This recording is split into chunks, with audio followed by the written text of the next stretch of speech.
প্রিয় সুধী, প্রিয় শ্রোতা দর্শক মন্ডলী, আপনারা যে যেখান থেকেই দেখছেন দৈনিক আড্ডাবাজি পর্ব ২৯, সকলকে অনেক অনেক শুভেচ্ছা এবং ভালোবাসা রইল। আজকের দৈনিক আড্ডাবাজিতে আমার খুবই একজন প্রিয় মানুষ, প্রিয় শিল্পী এবং শ্রদ্ধাভাজন তারক গড়াই আছেন। তিনি শুধু আমার নয়, অনেকেরই অনুপ্রেরণা, শিক্ষক এবং শ্রদ্ধাভাজন এবং প্রিয় শিল্পী। তো তার সাথে আমরা অনেক আড্ডা দেব, আলাপচারিতা করব। তো শ্রোতা দর্শক মন্ডলী, আপনারা যারা দেখছেন, আপনাদের যদি আজকের শ্রদ্ধেয় যিনি অতিথি আছেন তারক গড়াই, তার কাছে কোনো প্রশ্ন থাকলে মন্তব্যের ঘরে লিখে জানাবেন। ভালো লাগা মন্দ লাগা সেটাও লিখে জানাবেন। আমি তুলে ধরবো আজকের সম্মানিত অতিথির কাছে। এছাড়াও অতিথি হিসেবে এবং আড্ডাবাজিতে, আমরা যেহেতু আমাদের আয়োজনের নাম দৈনিক আড্ডাবাজি, আর বিষয় হচ্ছে যেমন খুশি তেমন। তো আমাদের আড্ডাবাজিতে আরো একজন আমার খুব প্রিয় মানুষ, আমার প্রিয় একজন শিল্পী স্বপন সরকার, তিনিও যুক্ত হয়েছেন। তো আমরা তিনজনে মিলে আড্ডা দেব আর বেশি কথা শুনবো আজকে তারকদার কাছ থেকে আমরা জানতে চাইবো। তো যাই হোক, আমি আর কালক্ষেপণ করছি না। আমার এই আড্ডাবাজির ছোট্ট আয়োজনের যিনি অতিথি থাকেন তার ছোট্ট একটা পরিচিতির মাধ্যমে আয়োজনটা আমরা শুরু করি। চলে যাচ্ছি পরিচিতি পর্বে। তারক গড়াই একজন গুণী, দক্ষ ভাস্কর ও চিত্রশিল্পী। দীঘার বীরভূম জেলার পশ্চিম বাংলায় এই শিল্পীর জন্ম ১৯৪৪ সালের ২ মার্চ। শান্তিনিকেতন থেকে চারুকলা বিষয়ে শিক্ষা লাভ করেন এবং রামকিঙ্কর বেইজির তত্ত্বাবধানে থেকে শিল্পী হিসেবে আরো দক্ষতা অর্জন করেন। তার শিল্পকর্ম মোট ভাস্কর্যের সংখ্যা ৫০০টির মতন। তিনি বিখ্যাত ব্যক্তিদের আবক্ষ অবয়বের ভাস্কর্য করেছেন প্রায় ১৫০টিরও বেশি। তৈলচিত্র, অ্যাক্রিলিক ও মিশ্র মাধ্যমে ছোট বড় মিলিয়ে পেইন্টিং করেছেন প্রায় ৩০০টি। এছাড়া ড্রয়িং এবং স্কেচের সংখ্যা প্রায় ৩০০০টি। উল্লেখযোগ্য শিল্পকর্ম: tribal mother playing with her baby, Radhakrishna, সঠিক বিচার চাই, মাদার উইদার টুইনিং। প্রদর্শনী: তিনি বহু জাতীয় ও রাজ্য পর্যায়ে প্রদর্শনীতে অংশ নিয়েছেন, অসংখ্য যৌথ প্রদর্শনীতে। এছাড়া তার একক প্রদর্শনী হয়েছে এ পর্যন্ত ১৬টি। তার পাশাপাশি তিনি বহু সম্মাননা ও পুরস্কার পেয়েছেন। উল্লেখযোগ্য পুরস্কার: academy of fine arts ১৯৭০, all India fine arts crafts society ১৯৮৮। তিনি এখনো আমাদের মাঝে আছেন, এটা আমাদের সৌভাগ্য। তিনি এখনো দুর্দান্ত বেগে একজন তরুণের মতো এখনো কাজ করে যাচ্ছেন। তো আমি আর কালক্ষেপণ করব না, চলে যাচ্ছি আমাদের প্রিয় এবং শ্রদ্ধার মানুষ তারক গড়াইয়ের কাছে। কেমন আছেন? এবং শ্রোতা দর্শকদের ভালো। সাথে আপনার কুশল বিনিময় করুন। হ্যাঁ, খুব ভালো আছি। তুমি কেমন আছো? জি, এখনো সুস্থ আছি। এইজন্য আপনাদের সঙ্গ করবার সৌভাগ্য হচ্ছে। তো আজকের আয়োজনে যেসব শ্রোতা দর্শক যুক্ত হচ্ছে তাদের উদ্দেশ্যে বা তাদের সাথে একটু কুশল বিনিময় করুন দাদা।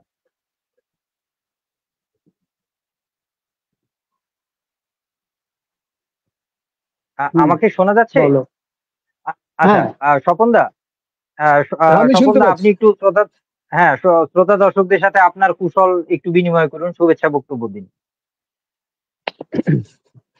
হ্যাঁ, নমস্কার। আজকে যারা আমাদের এই আড্ডাবাজিতে আড্ডা দিতে ইচ্ছুক এবং যারা দিচ্ছেন সাথে, তাদের সবাইকে আমার আন্তরিক শুভেচ্ছা জানাই এবং আমার ভালোবাসা জানাই। আপনারা সবাই দেখুন, আনন্দ উপভোগ করুন, খুব ভালো লাগবে আমাদের। আচ্ছা, আচ্ছা, ধন্যবাদ আর দাদা। আমরা তাহলে চলে যাচ্ছি। তারকদাকে জি, অসংখ্য ধন্যবাদ জি, জানাই যে তারকদা আজকে আবার সেই আমাদের মধ্যে এইভাবে উপস্থিত হয়েছেন। তারকদাকে বিশেষ করে আমি শ্রদ্ধা জানাই। ভালো থাকবেন। জি। দাদা, আমরা হুম, তাহলে চলে যাচ্ছি। আমরা যেহেতু আজকে বলেছি তারকদার কাছে আমাদের অনেক জানতে চাওয়া আছে। আমরা নতুন প্রজন্ম বা অনুজ হিসেবে অগ্রজদের কাছ থেকে অনেক কিছু জানবো, তারকদাকে শুনবো। তারকদার কাছে আমরা, যদিও আমরা পড়েছি, শ্রোতা দর্শক এবং অন্যান্যদের ছোট করে যেই শিল্পটা কখন বা কিভাবে শুরু হলো বা কখনই উপলব্ধি হলো যে আমার জীবন মানেই এই ভাস্কর্য, এই পেইন্টিং, এই চারুকলা, এই শিল্প। ছোট করে একটু জানতে হুম। চাই তারকদা। অ্যাকচুয়ালি আমার যেখানে জন্ম একেবারে প্রত্যন্ত একটা গ্রামে, যে গ্রামে শিল্পের কোনো সম্ভাবনা কোনোদিন হবে এটা কেউ কোনোদিন ভাবেইনি। একেবারে যেখানে মানে সেই লণ্ঠনের আলোয় কাজ করেছি, সেখানে ইলেকট্রিসিটি এই বছর দশেক আগে যেখানে ইলেকট্রিসিটি এসছে, এইরকম একটা গ্রাম। তো সেই গ্রামে ছোটবেলায় আমি স্বপ্ন দেখতাম, শিল্পী হবার স্বপ্ন, এক অদ্ভুত ব্যাপার। এবং যেটা আহ, বাস্তবায়িত করার জন্য আমি অনেক আহ, অনেকভাবে অনেক স্ট্রাগল করেছি সেই কাজ করার জন্য। কারণ বাড়িতে খুব একটা পছন্দ করতো না, বাবা পছন্দ করতো না, কারণ বাবার ধারণা ছিল যে এইসব শিল্প করা বা গান বাজনা করা এসব তো শখের জিনিস, তুমি পড়াশুনো করো, গ্র্যাজুয়েট হও, প্রফেসর হও, এইসব স্বপ্ন বাবা দেখতেন। তো এই শিল্পী হয়েও যে প্রফেসর হওয়া যায়, তৎকালীন সেই সময় তখন আহ, সেই ধারণা ছিল না।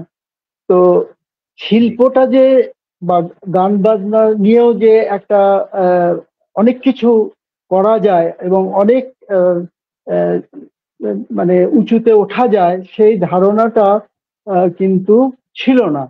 তো যার জন্য আমাকে খুব স্ট্রাগল করতে হয়েছে এই শিল্পে আসার পেছনে। অনেক মানে অনেকগুলো দিন আমার নষ্ট হয়ে গেছে, আমাকে অনেক বেশি বয়সে আর্ট কলেজে অ্যাডমিশন নিতে হয়েছে। তো এটা একটা আমার দুর্ভাগ্য যে আমার আমার ক্লাসমেট যারা ছিল তারা আমার থেকে 5-6 বছর 7 বছরের সব জুনিয়র। তো আমি আহ, কারণ তখন আমাদের কলাভবনে এজের কোনো লিমিটেশন ছিল না, যে কোনো বয়সে আহ, তখন আমরা আর্ট কলেজে ভর্তি হতে পেরেছি।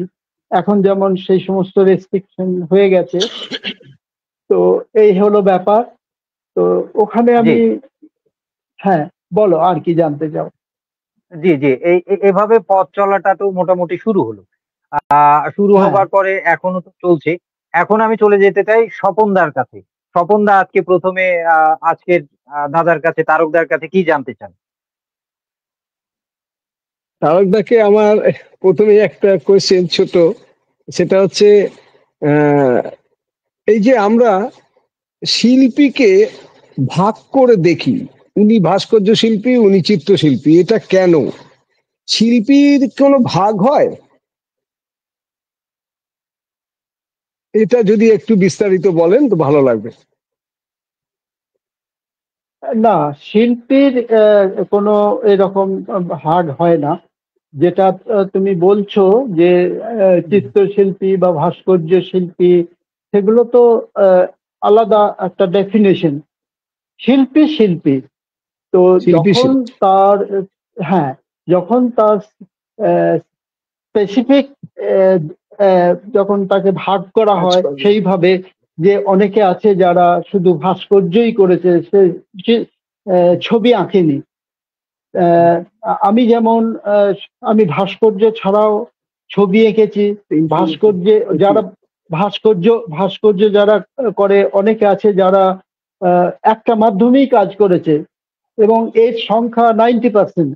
যারা পাথর কাটছে সে পাথরই কেটেছে, বা যারা কাঠ কাটছে উডের ওপরই তারা কাজ করেছে, বা টেরাকোটা যে করে সে শুধু টেরাকোটা ছাড়া আর অন্য মাধ্যমে কাজ করার কথা ভাবে না।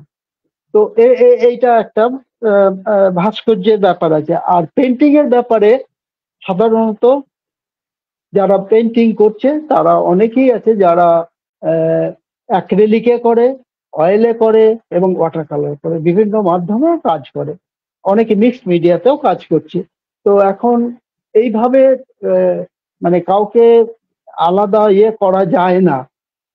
কে কি মাধ্যমে কাজ করছে সেটার উপরে শিল্পীর গুণ বিচার করা যায় না। বলো। আচ্ছা, এবার আমি আমি একটু তারকদার কাছে ছোট করে জানতে চাই।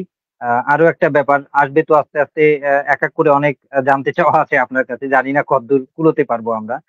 আহ, উম, আচ্ছা, প্রথমত একজন আবিষ্কারক বা সৃষ্টিশীল ছাত্রের শিল্পী হবার জন্য কি কি করণীয়, এই ব্যাপারটা আপনার কাছে একটু জানতে চাই। প্রশ্নটা ঠিক ক্লিয়ার হলো না, আর একটু বলো। মানে প্রথমত একজন আবিষ্কারক বা সৃষ্টিশীল ছাত্রের শিল্পী হবার জন্য কি কি করণীয়? যে শিক্ষার্থী মানে তিনি সৃষ্টিশীল মানসিকতা বহন করছেন, কিন্তু সে কোন পথে হাঁটলে সে তার একদম লক্ষ্যে পৌঁছতে পারবে, ব্যাপারটা এরকম। খুব খুব ভালো ভালো প্রশ্ন। কারণ সাধারণত শিল্পী বর্তমানে আমি যা যে অনেকের ধারণা যে শিল্পী হয়ে অর্থ উপার্জন করব, ছবি আঁকবো, ছবি বিক্রি করব এবং সেখান থেকে প্রচুর অর্থ উপার্জন করব। এখন শিল্পীদের মধ্যে এই মানসিকতাটা খুব বেশি। তার ফলে অনেকে ডিপ্রেশনে চলে যাচ্ছে, ছবি বিক্রি হচ্ছে না বা মূর্তি বিক্রি হচ্ছে না, তার ফলে সে কাজ বন্ধ করে দিচ্ছে। এখন এই যে মানসিকতা, সেটা হলে কিন্তু একটা আহ, এই ধরনের কি বলবো, মানে দুঃখ পেতে হবে। কারণ হচ্ছে যদি আর্টকে যদি ব্যবসায়িক একটা পর্যায়ে নিয়ে যাওয়া যায়, আমার মনে হয় না যে সেটা খুব একটা ভালো কিছু হবে। কারণ আর্টিস্ট হতে গেলে প্রচুর স্ট্রাগল করতে হবে। স্ট্রাগল না করতে পারলে আমি ছবি আঁকবো আর একবারে হট কেকের মতো বিক্রি হয়ে যাবে, এই ভাবনা চিন্তাটা কিন্তু আহ, ঠিক না। শিল্পী, তুমি শিল্প জি।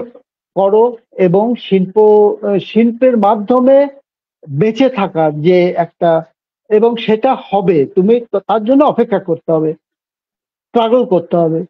তো এই স্ট্রাগল করার যে আহ, ব্যাপারটা, সেটা যদি তুমি না করতে পারো, তাহলে কিন্তু আহ, মানে বড় হওয়ার যে ব্যাপারটা, সেটা কিন্তু আসার ব্যাপারে যথেষ্ট সন্দেহ আছে। তো ওই জন্যে আমার মনে হয় যে ছবিটাকে মনে প্রাণে ভালোবাসতে হবে এবং ভালোবাসার ফলে তোমাকে কাজ করতে হবে, সেইভাবে কাজ করে যেতে হবে। তাহলে একটা সময় আসবে যখন তুমি তোমার সেই আহ, যে ইচ্ছে, সেটা নিশ্চয়ই পূরণ হবে। শুরু থেকেই যদি তুমি ভাবো কাজ করব আর আমার কাজ সঙ্গে সঙ্গে বিক্রি হয়ে যাবে, এটা কিন্তু কোনোদিনই সম্ভব নয়। তোমাকে আগে নিজের কাজ দিয়ে, তোমাকে সেই কাজের আহ, আহ, বিভিন্ন ধরনের কাজের তোমাকে যে সেগুলোকে তোমাকে বিভিন্ন এক্সিবিশনে এবং নানান ভাবে সেগুলোকে দেখাতে হবে এবং নিজেকেও সংশোধন করতে হবে কাজের মধ্যে যে সমস্ত ভুল ত্রুটি থাকে। তা এইভাবে শিল্পী তার নিজের জায়গা তৈরি করে। বল। আচ্ছা আচ্ছা। জি, এবার স্বপনদার কাছে যাব। স্বপনদা, আপনি এবার তারকদার কাছে কোন বিষয়টা জানতে চান? তার আমরা দেখে মনে আমি হয় একটু দেরি আছে আমাদের। হ্যাঁ জি, বলুন বলুন বলুন। বলবো, হ্যাঁ, যে একটা প্রথমে যে ছেলেমেয়েরা যে ছবি আঁকছে, মানে ছবি আঁকে মানে একটা স্টাডি করছে, স্টাডি করতে করতে যারা একটু ক্রিয়েটিভিটির দিকে যাবে, সেখানে যেমন তাদের মধ্যে লাইন, ফর্ম এবং কালার কিভাবে তারা ডিস্ট্রিবিউট করতে পারে বা তারা কিভাবে ফর্মালি এগোতে পারে, এইটা নিয়ে যদি আপনি কিছু বলেন। Line, form, colour.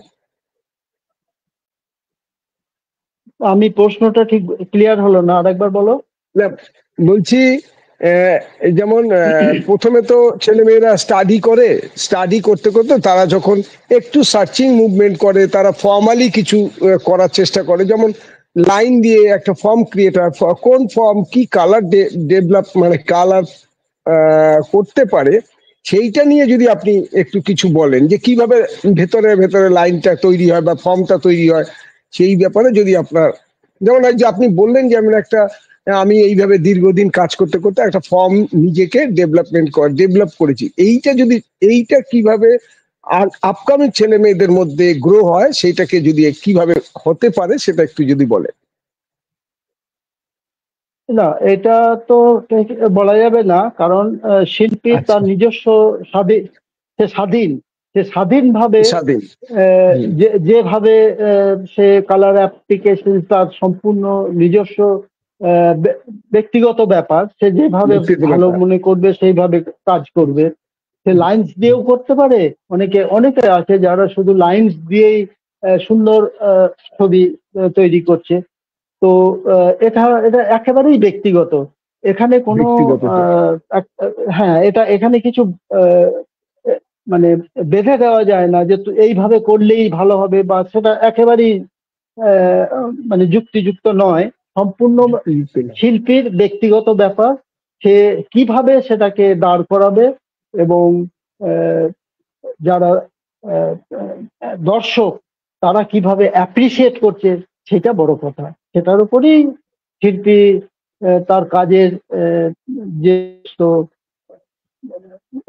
যে গুণাগুণ যা কিছু বিচার করবে, সেই শিল্পীর সম্পূর্ণ ব্যক্তিগত ব্যাপার এটা। আচ্ছা আচ্ছা, এখন প্রশ্নটা ছোট কিন্তু উত্তর আপনার মতো করে একটু বড়, কারণ এই ব্যাপারটা আসলেই ছবির ব্যাপারে যেমন অনেক জায়গায় অনেক কথাবার্তা বা অনেক জায়গায় লোক পাওয়া যায়, একটা বিষয় ভাস্কর্য। তো ভাস্কর্যের ব্যাপারে আসলে জানাশোনা এবং বলার লোকও মনে হয় আমরা আশেপাশে কম দেখি, চারপাশে। তো এটা নিয়ে প্রশ্নটা ছোট কিন্তু বিস্তারিত আপনার কাছে জানতে চাই যে একটি ক্যানভাস বা এক টুকরো মাটির দলা কখন ভাস্কর্য শিল্প হয়ে ওঠে, এই ব্যাপারটা আপনার মুখে শুনতে চাই যে মানে একদলা মাটি এটা কখন ভাস্কর্যে রূপান্তরিত হয়। সেটা সম্পূর্ণ শিল্পীর যে আহ, একজন শিল্পী সে একদলা মাটিকে চেপে একটা ফর্ম তৈরি করে দিতে পারে, কিন্তু সেই সেই যে তার কৌশল, সেটা একমাত্র সেই শিল্পীর ওপরেই ডিপেন্ড করছে যে সে কিভাবে সেটাকে ফর্মটাকে তৈরি করবে এবং তার যে নিজস্ব যে স্টাইল সেইটাকে ফুটিয়ে তুলবে। এটা এটা সম্পূর্ণ শিল্পীর যে কৌশল সেটাই বিরাট। কারণ সেখানে তার একটা সাধারণ যারা মাটির যারা ট্র্যাডিশনাল আর্টিস্ট, তারা যেমন যেভাবে একটা মাটির দলাকে তৈরি করছে একটা কোনো দেবদেবীর কোনো মূর্তি, কিন্তু যখন একজন স্কাল্পটর সে যখন সেই মাটিটা নিমেষের মধ্যে একটা জিনিস একটা ফর্ম তৈরি করে দিচ্ছে, এই দুটোর মধ্যে এই এই তফাৎটা। তো এটা এটা হচ্ছে সম্পূর্ণ ওই শিল্পীরই কৌশল এবং তার ব্যক্তিগত একটা যে স্কিল সেটাকে ফুটিয়ে তুলছে। স্কিলকে হ্যাঁ, ফুটিয়ে তুলছে। এখন এর সাথে সাথে আরো একটা ব্যাপার আমরা দেখতে পারি যে যে কোনো ফর্মেই পেইন্টিংসে কিংবা স্কাল্পচারে, কবিতায়, সব ক্ষেত্রেই কিংবা গানে, সঙ্গীতে দেখতে পারি দুটো ফর্ম মূলত কাজ করে। একটা অ্যাবস্ট্রাক্ট মানে যাকে আমরা আর কি নাম করি, আর একটা হচ্ছে একটা মূর্ত আর বিমূর্ত, অ্যাবস্ট্রাক্ট আর হচ্ছে রিয়েলিস্টিক। তো এই যে যারা ভাস্কর শিল্পী হয়, যেমন আমিও আপনার অনেক অনেক কাজ দেখার চেষ্টা মানে যতদূর দেখতে পেরেছি, তো মনে হয় একটা মানুষ যেমন আছে মানুষটা ঠিক তেমন নেই। এই যে বিমূর্ততা তৈরি করা, এই বিমূর্ততা টা কিভাবে তৈরি করা যায় বা কিভাবে এগোতে পারে নতুন যারা তরুণ আছে তাদের উদ্দেশ্যে আপনার মতামতটা একটু জানতে চাই। না, আমার ঠিক বিমূর্ত মূর্তি বা জি। পেন্টিং এ এটা আমি ঠিক অ্যাপ্রিসিয়েট করি না। কারণ আমি যত কাজ করি যেখানে একটা ফিগারের ফর্মকে তাকে নানান ভাবে ভেঙেছি, কিন্তু একেবারে অ্যাবস্ট্রাক্ট ফর্মকে দিয়ে কাজ করা এইটা আমার ছবিতেও কোনোদিন আমি করিনি এবং আমার ভাস্কর্যও করিনি। কারণ আচ্ছা। আমার গুরু রামকিঙ্কর বেজের কাজ, উনি প্রথম দিকে কিছু অ্যাবস্ট্রাক্ট ফর্মে কাজ করেছিলেন, কিন্তু পরবর্তীকালে ওনার সমস্ত কাজই ফিগারকে নানান ভাবে ভেঙে চুরে এবং একটা সিম্পলিফাইড ফর্মে করেছেন। এটার মধ্যে আচ্ছা। যে আনন্দ এবং যে আহ, যে আত্মতৃপ্তি, সেটা আমি জানি না যারা অ্যাবস্ট্রাক্ট ফর্মে কাজ করে তাদের কি কতটুকু তারা রস পায়। আমি যেটা মনে করি যে ফিগারকে নানান ভাবে আমি যদি তাকে মডিফাই করি, ফিগারের ফর্মটাকে দেখে যদি করি, সেটার মধ্যে একটা অনেক এক্সপেরিমেন্ট করার সুযোগ রয়েছে। কারণ আমার কাজ, আমি সবসময় মনে করি যে আমার কাজ আর কারোর সঙ্গে মিলবে না। এই যে একটা আহ, আহ, কাজের যে বৈশিষ্ট্য, সেটাকে মেনটেন করে চলা, সে কাঠেই হোক, পাথরে হোক, অথবা কিংবা ব্রোঞ্জে বা টেরাকোটা যে কোনো মাধ্যমেই হোক। বা ব্রোঞ্জের, যে কোনো মাধ্যমেই কাজ করি না কেন, আচ্ছা, আমি সব সময় এর সাথে হুম এর সাথে একটু লিঙ্ক প্রশ্ন জুড়ে দিই। তাহলে যেহেতু এই ইসে আছে, সেটা হচ্ছে এই যে আপনি বললেন যে একটা অবয়বকে ভাঙা, সেটা মানুষের হোক, পাখির হোক, প্রাণের হোক, বা যে কোনো একটা বিষয়ে এসে কাজ করছে, তার যে একটা রিয়েলিস্টিক রূপ আছে, তাকে এই যে ভাঙা বিভিন্নভাবে, এই ভাঙা ব্যাপারটাকে নিয়ে আপনি তরুণদের বা যারা নতুন শুরু করছে বা শিক্ষার্থী যারা আছে তাদের উদ্দেশ্যে কি বলবেন? সেটা পেইন্টিং এ হোক কিংবা স্কাল্পচারে হোক। হ্যাঁ, ওইটাই তো আমি বলছি, যে কারণ এখানে তার মধ্যে যে রস, সাধারণ হ্যাঁ, মানুষ সেইগুলোকে উপলব্ধি করছে, এবং তার মধ্যে যে আনন্দ, একটা অ্যাবস্ট্রাক্ট ফর্মকে যখন একটা কাজ হচ্ছে অ্যাবস্ট্রাক্ট ফর্মে, সেই কাজটা সাধারণ মানুষ যখন সেটা দেখছে, সেটা এক নজর দেখেই শেষ।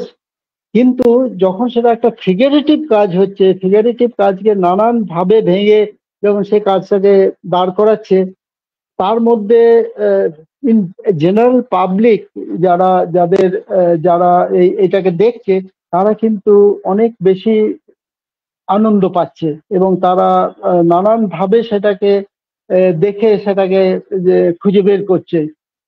তো এই একটা ব্যাপার রয়েছে অ্যাবস্ট্রাক্ট ফর্মটাকে। আমি আমি আমার এটা পার্সোনাল ওপিনিয়ন, যে জি জি জি। অ্যাবস্ট্রাক্ট ফর্মটাকে আমি ঠিক অ্যাপ্রিসিয়েট করতে পারি না। তবে অনেকে করে, নানান ভাবে করে, এখানে রঙের খেলা, ফর্মের খেলা, নানান ভাবে কাজ এরা করে। তো সেটা ঠিক আছে, সেইভাবে তারা করছে, সেটা তাদের একটা আলাদা দিক। এই হচ্ছে ঘটনা। জি। আপনি যেহেতু অ্যাবস্ট্রাক্ট এবং রিয়েলিস্টিকে আছে, আমরা দুটো, এটা আমরা সবাই জানি। বা সেটা হচ্ছে আমরা দেখা যায় যে এর যে সংজ্ঞা বা ছোট করে বলার জন্য বলে যে একটা কথা সারা ওয়ার্ল্ড ওয়াইড প্রচলিত আছে যে রিয়েলিস্টিক হলো আর্ট ফর লাইফ এবং অ্যাবস্ট্রাক্ট হচ্ছে আর্ট ফর আর্ট। তো এখন যেমন অনেকে বলতে গিয়ে কবিদের ভেতরে আমি দেখেছি জীবনানন্দ দাশকে বলে কবিদের কবি, মানে তার কবিতায় খুব অ্যাবস্ট্রাকশন আছে। তো দেখা যাচ্ছে কি সেখানে, বা বিনয় মজুমদারকে বলা হচ্ছে যে আর্ট ফর আর্ট। সেরকম এই এই যে দুটো ব্যাপার কি ব্যালেন্স করে কেউ চলতে পারে? নাকি আসলে কারো একটা মাধ্যম বেছে নেওয়া উচিত, নাকি শিল্পী আসলে কোনো ফর্মেই মূলত ক্রিয়েট করা উচিত, কিন্তু দিন শেষে শিল্পী কি বলতে চাচ্ছে, তার বোধ কি এবং সে কি বোঝাতে চাচ্ছে, এটা মূল উদ্দেশ্য হয়ে ওঠে। একদম একদম তাই, ওইটাই হচ্ছে মূল উদ্দেশ্য, যে সেই শিল্পী তার যে প্রকাশ ভঙ্গি, সে সেইটাকে ক্লিয়ার করতে পারছে কিনা, সে অ্যাবস্ট্রাক্ট ফর্মেই হোক বা ফিগারেটিভ ফর্মেই হোক, সেইটা হচ্ছে মূল বিষয়।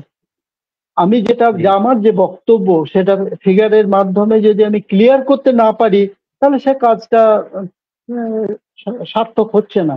অথচ একজন অ্যাবস্ট্রাক্ট ফর্মকে নিয়ে এসে, এবং রঙের যে খেলা, এবং তার ফর্মের যে অদ্ভুত যে আহ, আহ, নানান ভাবে তাকে ভাঙা, তো সেটা যদি সে আহ, আহ, মানে সার্থক ভাবে প্রয়োগ করতে পারে, তো সেটা নিশ্চয়ই সেটা সার্থক। তো এটা হচ্ছে আর্টের একটা বিষয়, যে যেভাবে কাজ করছে, সেটাকে আহ, সফল করার জন্যে যে প্রক্রিয়া, সেগুলো যদি যথাযথভাবে প্রয়োগ করা হয়, তাহলে নিশ্চয়ই সার্থক হবে। হ্যাঁ, আচ্ছা, জি। তাহলে মোটামুটি আমরা পেলাম। এবার চলে যাচ্ছি প্রিয় স্বপনদার কাছে। স্বপনদা, আপনার কি জানতে চাও এবার তারকদের কাছে? আমি ওই জয়নুল আবেদিন যখন তিনি কাজ করেছেন বা যে সময়টা, সেই সময়ের যে তার যদি কাজ নিয়ে যদি আপনি একটু আলোচনা করেন তো ভালো লাগবে, জয়নুল হ্যাঁ, আবেদিনের কাজ। জয়নুল আবেদিনের কাজ, উনি কারণ অ্যাবস্ট্রাক্ট আপনার কাজ প্রভু করেননি। দেখা। হ্যাঁ, হ্যাঁ, আমি হ্যাঁ, মানুষটাকে ওর সঙ্গে মিট করেছি। উনি হ্যাঁ, কিঙ্করদার খুব ভালো বন্ধু ছিলেন, এবং কয়েকবার উনি শান্তিনিকেতনে এসছেন। জয়নুল আবেদিন, এস.এম. সুলতান, এদের সঙ্গে আমি ডাইরেক্ট ওদের সঙ্গে মিট করেছি শান্তিনিকেতনে, ওনারা এসছেন। এবং কিঙ্করদার সঙ্গে এদের খুব ভালো বন্ধুত্ব ছিল। তা জয়নুল আবেদিনের যেটা যে সমস্ত কাজ করেছেন, তো উনি ক্রিয়েটিভ কাজ করতেন এবং এত স্কিলফুল কাজ যে এত সহজে তিনি সেই ফিগারকে ভেঙেছেন যে তাকে মানে ফুটিয়ে তুলেছেন যে সমস্ত লাইন ড্রয়িং এর মধ্যে দিয়ে, রঙের মাধ্যমে। তো এটা একটা দৃষ্টান্ত। এই আচ্ছা, আচ্ছা আচ্ছা এইখানে একটু জিজ্ঞেস করিনি, জয়নুল আবেদিনের মানে যে কাজের ধারা, সেই কাজের ধারা কি আমরা সোমনাথ দার মধ্যে কি ইনফ্লুয়েন্স কাজ করেছে সেই সময়? সোমনাথ হোরের কথা বলছি, জানি না, আমার মনে হচ্ছে না। সোমনাথ হোর যে কাজ করেছেন সেগুলো একটা অ্যাবস্ট্রাক্ট ফর্মকে করেছেন, করে সেখানে একটা ফিগারের টাচ দিয়েছেন। অ্যাবস্ট্রাক্ট ফর্মকে সেখানে একটা ফিগারের টাচ বলা যায়। আর জয়নুল আবেদিন এই ধরনের অ্যাবস্ট্রাক্ট কিছু করেননি। উনি একেবারেই ফিগারেটিভ কাজ, নানান ভাবে দুর্দশাগ্রস্ত, দুর্ভিক্ষ, এই সবগুলোর উপরেই উনি কাজ করে গেছেন সারা জীবন। লাইনটা খুব জোর, খুব লাইনে জোর ছিল। সেই জন্য আমি ভাবছিলাম যে সোমনাথদার কাজের মধ্যে কিছু ধারা কি পাওয়া যায়, আমি এটাই জিজ্ঞাসা ছিলাম। আচ্ছা, সোমনাথদার হ্যাঁ বলো। জি বলুন তারকদা, বলুন, আপনি বলুন। সোমনাথদা অ্যাকচুয়ালি গ্রাফিক আর্টিস্ট। তো উনি হ্যাঁ, তো উনি 1998-99-এ উনি স্কাল্পচার শুরু করেন। এবং তখন আমি ওখানে শান্তিনিকেতনে, তো কিঙ্করদা তখন আমাকে বললেন, তারক আমরা এখানে মেটাল কাস্টিং শুরু করব। তার আগে ওখানে মেটাল কাস্টিং হতো না। তো আমি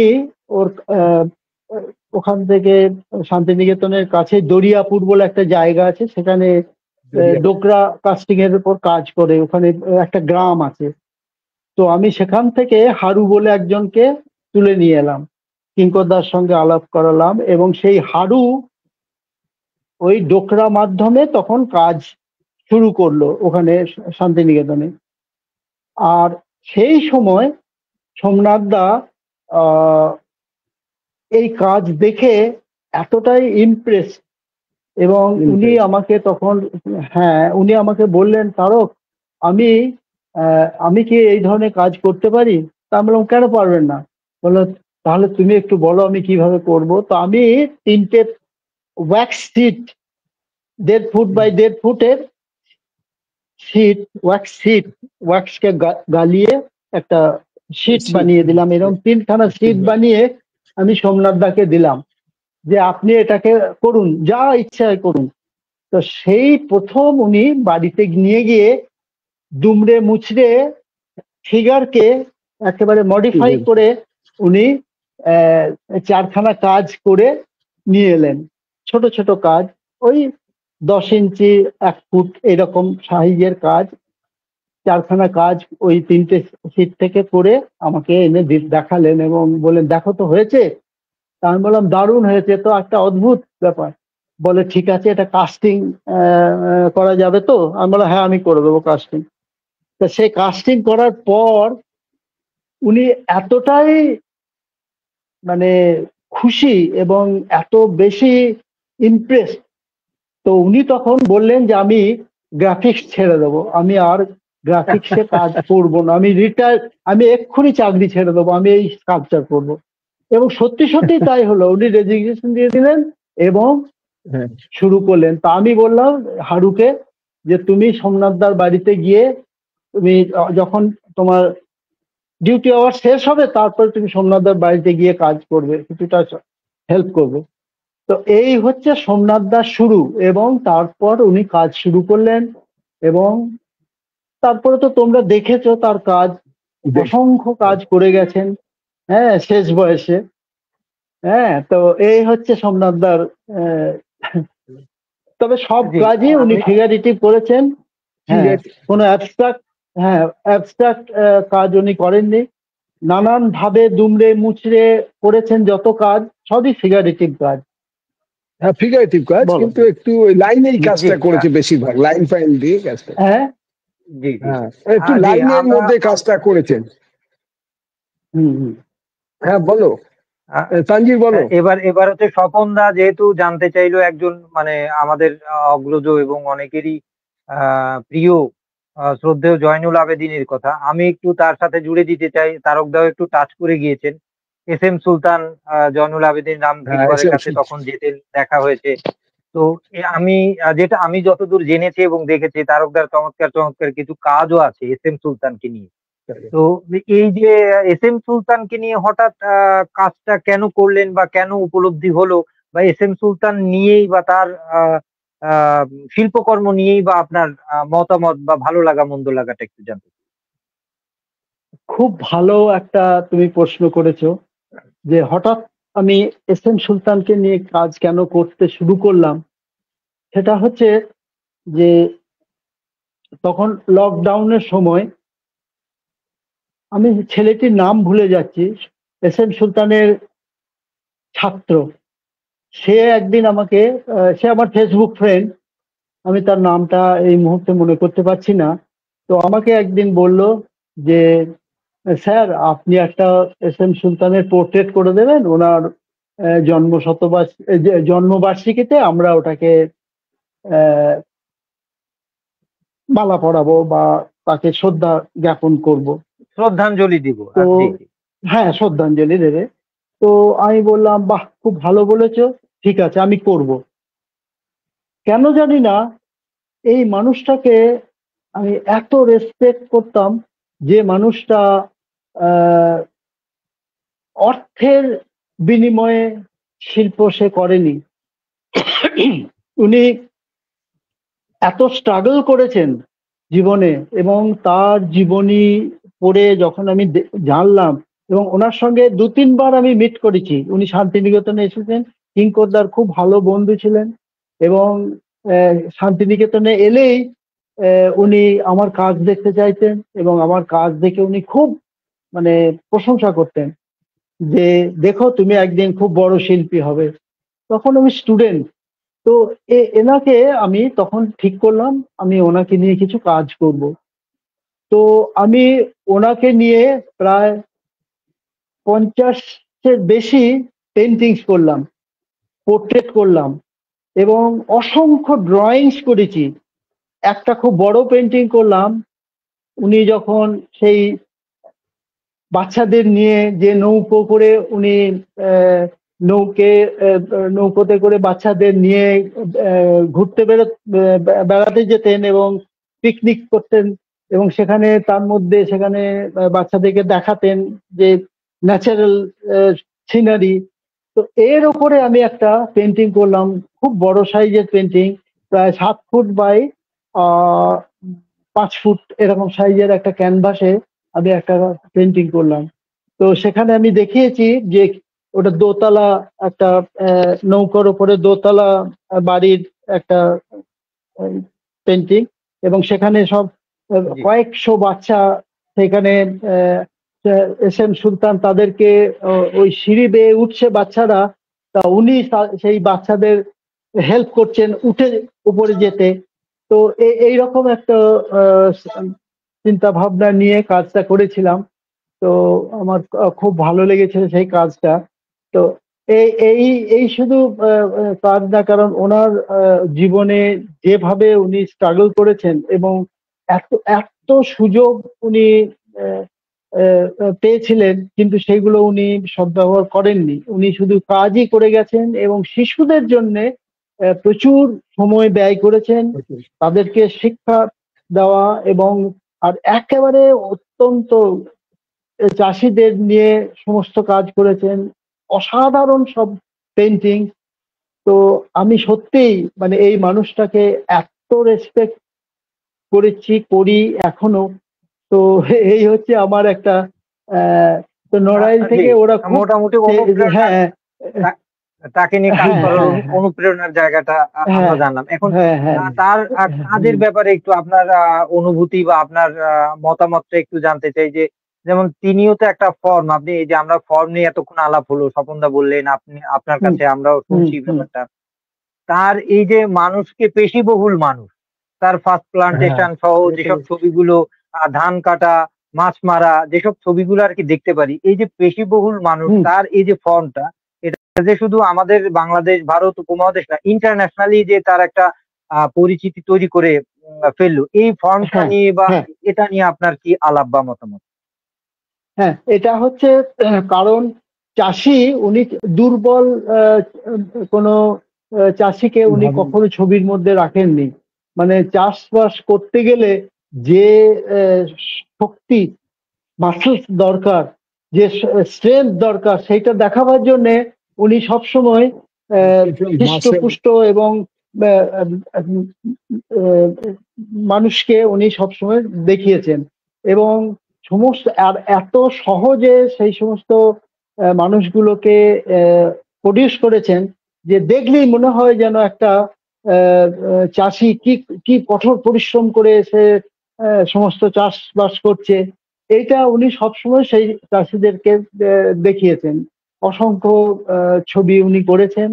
আর আহ, ছবির ব্যাপারে যে সমস্ত রং উনি নিজে তৈরি করতেন, এবং তখন আর্থিক সচ্ছলতা ছিল না, তার জন্য নিজে রং তৈরি করে অসাধারণ সব ছবি, বড় বড় সব পেন্টিংস উনি করে গেছেন। তো এটা এটা একটা মানে কি বলবো এক্সাম্পল এইরকম জি, মাপের জি, ওনার শিল্পী। ওনার ওই হুম, হ্যাঁ, ওনাকে নিয়ে করাও যে তারেক মাসুদের সেই ভালো হোক মন্দ হোক যে ডকুমেন্টারি আদম সুরত, তো ওখানে আমি সাক্ষাৎকার আমি যা দেখেছি, উনি বলছেন যে আসলে আমাদের দেশের মানুষ তো অর্থ নাই, রঙের দাম এত বেশি, এত টাকা দিয়ে রং হুম, কিনে ছবি আঁকবে কিভাবে, তিনি কিভাবে রং বানাতে হয় বিভিন্ন গাছপালা এবং উপাদান দিয়ে, সেই ব্যাপারটা নিয়ে কাজ করতেন এবং তার সাথে তার শিক্ষার্থী যারা ছিলেন, শুভাকাঙ্ক্ষী বা শিল্পী সহশিল্পী যারা ছিলেন, তাদেরকে সেটা শেখাতেন।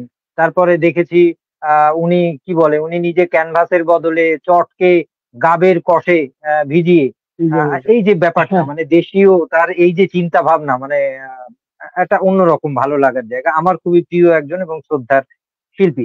এখন যেহেতু আমরা দুই শিল্পীর কথা শুনলাম, আরো এক শিল্পীর কথা বোধহয় স্বপনদা আমরা একটু শুনিনি। এই ব্যাপারটা তারকদার মতো এত ভালো বোধহয় এখন কেউ বেঁচে আছেন বা হ্যাঁ বলতে পারবে, সেটা হচ্ছে রাম কিঙ্কর বেই। এটা হচ্ছে রাম আমার কিঙ্কর তরফ বেশি। থেকে জানতে চাওয়া। এনার ব্যাপারে, এনার কাজ, শ্রদ্ধেয় রামকিঙ্কর বেইজের কাজ এবং তার চিন্তা ভাবনা নিয়ে আমি আপনার কাছে একটু জানতে চাই। হ্যাঁ রামকি রামকিঙ্কর বেজের আমি একটু বলে নিই, তারপর আমি শেখ সুলতানের দিকে যাব। জি, কিঙ্কর দা উনি আহ, অনেক সময়ই রঙের বদলে আহ, ফুল, জবা ফুল, পুঁই মিটুলি, হ্যাঁ তারপরে এই গাছের পাতা এবং নানান ধরনের ফুল টুল এইসব দিয়ে অসংখ্য ছবি উনি করেছেন। এবং আমার কাছে প্রচুর ছবি এই ধরনের ছিল। আমি যখন যেতাম উনি বলতেন খাতা নিয়ে আসবি, ড্রয়িং খাতা। তো ওনার বাড়িতে গিয়ে বসতাম আর বলে যা ওখান থেকে ওই জবা ফুল নিয়ে আয়, ওখান থেকে এই ফুল নিয়ে আয়, গাঁদা ফুল নিয়ে আয়, তারপরে পুঁই মিটুলি, পুঁই পাতা, এইগুলোকে মানে আমি অবাক হয়ে যেতাম। ওই পাতা হাত দিয়ে চেটে ঘষে দিয়ে তারপরে মানে ওই নখ দিয়ে কালি, মানে ব্রাশ ইউজ করতেন না, ইঙ্ক মধ্যে আঙুলটা ডুবিয়ে দিয়ে ওই দিয়ে নখ দিয়ে উনি কি স্ট্রং লাইন টানতেন। আর সেই অদ্ভুত অদ্ভুত সমস্ত ছবি, সে মোষের পিঠে সেই হ্যাঁ বাচ্চাকে চলে যাচ্ছে, বাচ্চা তারপরে এই অদ্ভুত অদ্ভুত সব মানে ছবি উনি আঁকতেন। এবং এত দুর্ধর্ষ সেসব ছবি যা মানে এখন ভাবা যায় না। যেমন এস এম আচ্ছা, সুলতান করতেন, যে উনিও ওই ধরনের নানান রকম গাছগাছড়া থেকে রং তৈরি করতেন এবং সেগুলো দিয়ে উনি দুর্ধর্ষ বিশাল বিশাল ক্যানভাসে, ওই ক্যানভাসের বদলে ওই যে তুমি বললে চট চট ব্যবহার চট, করেছেন এবং সেই সেই চটের উপরে যে সমস্ত ছবি উনি এঁকে গেছেন, সে মানে ভাবা যায় না যে একজন শিল্পী এই ধরনের কাজ করতে পারেন। দেখলে অবাক হয়ে যেতে হয়। হ্যাঁ, তো এনারা এক মানে যুগান্তকারী শিল্পী, যাদের কাজ দেখলে মোহিত হয়ে যেতে হয়। সত্যি অসাধারণ সব কাজ। আর বলো। জি, জি, আমরা তারকদার সাথে কথা বললাম। স্বপনদা প্রশ্ন করছি, স্বপনদার কাছে যাব, তারকদার কাছে তিনি কি জানতে চায়। তার আগে আমি একটু স্বপনদার কাছে জানতে চাই, কারণ আমার জানা মতে তারকদার স্টুডিও, বাসা এবং কাজ, স্বপনদার যাতায়াত এবং দেখাশোনা একটা দীর্ঘদিনের। তো তারক গড়াই একজন শিল্পী এবং শিক্ষক হিসেবে, এবং তার যে শিল্প, এই কাজ নিয়ে আপনার কি মতামত? ছোট করে আজকে যেহেতু সুযোগ পেয়েছি আমরা জেনে নিই স্বপনদার কাছে। তারকদার কাছে আমার দীর্ঘদিনে মানে দীর্ঘদিন কি দীর্ঘ বছরের একটা যাতায়াত। তা আমার মনে হয় তারকদার মতন কাজ বা কাজের ফোর্স এবং কাজের ধারা বহন করে চলেছে, এটা আমাদের কাছে কিন্তু দৃষ্টান্ত। আর যে তারকদাকে আমরা এত কাছের থেকে পাই, এটা সত্যি কথা যে আমি কিন্তু খুব বলা যায় গডের মতন জায়গা আমাদের কাছে। ভীষণ ভালো মাপের মানুষ এবং সকলের সাথে আছে, সকলের এই যে সবাই যেই যাক না কেন, তারকদা কিন্তু হ্যাঁ আছি আমার সময় থাকলে। কিন্তু হ্যাঁ, তার যে কাজের যে নিষ্ঠা কাজের প্রতি, এটা কিন্তু আমাদের কিন্তু সবসময় বুকে মানে নাড়া দেয়। যখনই বলি তখনই বলতো কাজের সময় কিন্তু তোরা কেউ আসবে না, আর যদি আসিস কাজটাকে দেখো সামনে দিয়ে, কোনো কথা নয়। এই যে মনের যে একটা ধাক্কা দেওয়া, এটা কিন্তু আমরা তারকদার কাছে কিন্তু পাই। এবং তারকদার এই যে স্টুডিওতে আমরা যখন তখন গিয়ে বসতে পারি, যেতে পারি, এটা কিন্তু আমাদের কাছে অনেক মানে বলা যায় আমাদের কাছে একটা বিরাট জায়গা। যে আর কিছু মানে আমাদের কোনো অসুবিধা হলে তারকদাকে যাই, ওনাকে যে কোনো জায়গাতে পাই সহজে। এবং আর ওনার কাছে যে এত কাজ, এই যে এত কাজ চোখের সামনে সবসময় আমরা দেখি, এটা আমাদের কাছে বড় পাওয়া। তো এই জায়গা থেকে আমি তারকদাকে সবসময়ের জন্য, এবং তারকদা আমাকে কিন্তু খুব স্নেহ করেন এবং সবসময় খুব কাছের মনে করে বলেন যে কোনো সময়তে আমি কোনো কথা বললে তোর কোনো ভয় নেই, আমি আছি। এইটা কিন্তু আমাদের কাছে, আমার কাছে বিশেষ করে বড় পাওয়া। হ্যাঁ, এটা ভীষণ এটা ভালোভাবে একজন অগ্রজ, একজন অগ্রজ যখন বলে তোর কোনো কিছু হলে আগে আমাকে বলিস, এই যে বলাটা, কিছু করা না করা, এটা একজন তরুণ বা একজন অনুজের জন্য কত শক্তি এবং প্রেরণা। এটা যে একদম যে একদম। অনুজ পেয়েছে সে অনুজ জানে। তো মোটামুটি আপনার অনুভূতি শুনে নিলাম তারকদার ব্যাপারে। এখন আপনি তারকদার কাছে কোন ব্যাপারটা জানতে চাইবেন? যদিও আমি একটু বা স্বপনদার প্রশ্নের আগে যেতে চাই। শ্রোতা দর্শক মন্ডলী, আপনারা দেখছেন আসলে আড্ডায় এতটা বুঁদ হয়ে আছি, আর কত কিছু যে জানতে চাইবো তারকদার কাছে। শ্রোতা জানতে দর্শকদের সাথে চাইছি। কানেক্ট করার সময় পাচ্ছি না। তো শ্রোতা দর্শক মন্ডলী, আপনারা দেখছেন দৈনিক আড্ডাবাজি 29। আজকে আমাদের সাথে আছে আমাদের শ্রদ্ধেয় এবং গুণী একজন চিত্রশিল্পী এবং ভাস্কর শিল্পী, তারক গড়াই। আপনারা অনেকেই তাকে চেনেন, আর তরুণ যারা না চেনেন তারাও চিনে যাবেন আশা করছি। আর সাথে আরো একজন শিল্পী আছেন, স্বপন সরকার। আমরা আড্ডা দিচ্ছি। আপনাদের কোনো ভালো লাগা মন্দ লাগা থাকলে জানাবেন, প্রশ্ন থাকলে জানাবেন। আমরা তারকদার কাছে তুলে ধরবো। তো যাই হোক, আর কথা বাড়াচ্ছি না, তুলে যাচ্ছি স্বপনদার কাছে। স্বপনদা। হ্যাঁ, তারকদা যে এতক্ষণ ধরে যে এত কথা বললেন, এটা আমার অনেক কিছুই কথা অজানা ছিল।